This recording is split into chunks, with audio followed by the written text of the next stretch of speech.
چاہے کوئی انسان گم ہو گیا ہے یا کوئی بھی چیز ہے، جو بھی خاص مقصد ہے، آپ کا مقصد بھی پورا ہو جائے گا انشاءاللہ عز و جل۔ اس عمل کو مکمل یکسوئی کے ساتھ کیجئے، مکمل توجہ کے ساتھ کیجئے۔ محترم ناظرین، اللہ سے دعا مانگتے ہوئے اس کے قبول ہونے یا نہ ہونے کا شک دل میں نہیں رکھتے کہ پتہ نہیں یہ دعا قبول ہوگی یا نہیں، پتہ نہیں یہ چیز ہمیں ملے گی یا نہیں، پتہ نہیں یہ کام ممکن ہو سکے گا یا نہیں۔ یہ سارے خدشات تو تمہارے ذات کے ہیں، اللہ کی ذات تو اس سے کہیں زیادہ وسیع ہے۔ وہ تو معجزوں کا بادشاہ ہے، وہ جب چاہے حالات بدل سکتا ہے، وہ جب چاہے دل بدل سکتا ہے، وہ جب چاہے لا حاصل چیز سے نواز سکتا ہے، وہ جب چاہے نصیب بدل سکتا ہے۔ اللہ وہ سب کر سکتا ہے جو تم نہیں کر سکتے۔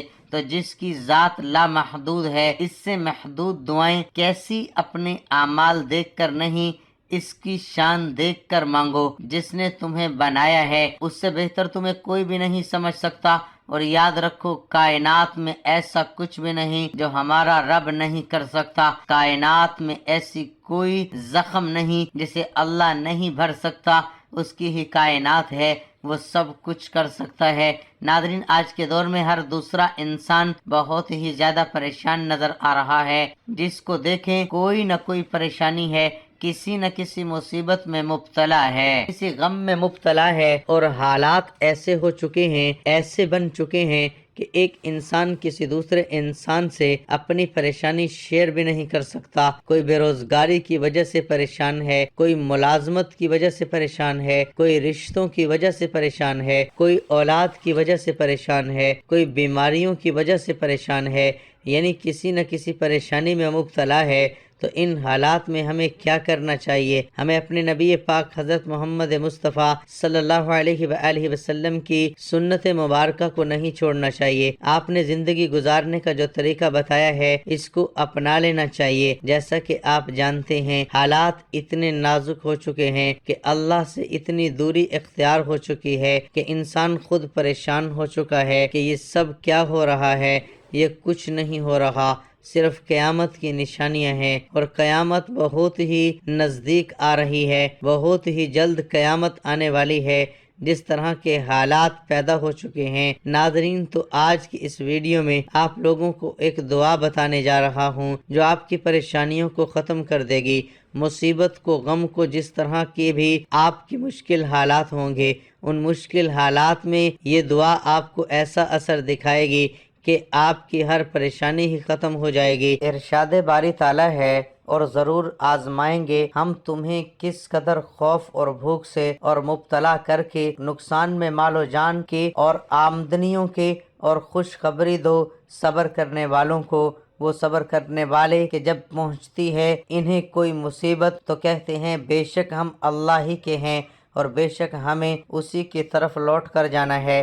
دراصل یہی وہ لوگ ہیں، ان پر ہیں عنایتیں اور رحمتیں بھی، اور یہی وہ لوگ ہیں جو ہدایت یافتہ ہیں۔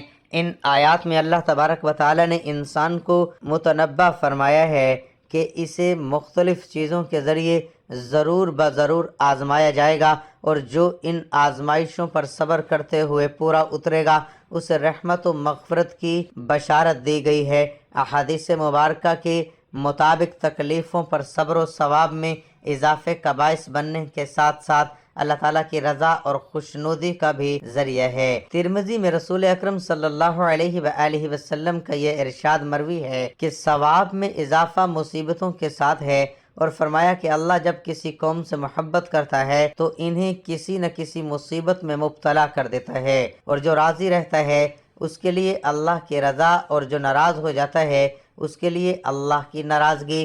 مصیبت پر صبر کرنے کے حوالے سے کنز الاعمال میں حضرت علی کرم اللہ وجہہ سے مروی ہے کہ رسول اکرم صلی اللہ علیہ وآلہ وسلم نے ارشاد فرمایا، تحقیق لوح محفوظ میں پہلی چیز جو کہ اللہ تعالیٰ نے لکھی ہے وہ یہ ہے کہ بسم اللہ الرحمن الرحیم، اور بے شک میں ہی معبود ہوں، میرے سوا کوئی حاجت روا نہیں، میرا کوئی شریک نہیں، جس نے میرے فیصلے کو مان لیا اور میری دی ہوئی مصیبت پر صبر کیا اور میرے حکم پر راضی رہا، میں اسے اپنے یہاں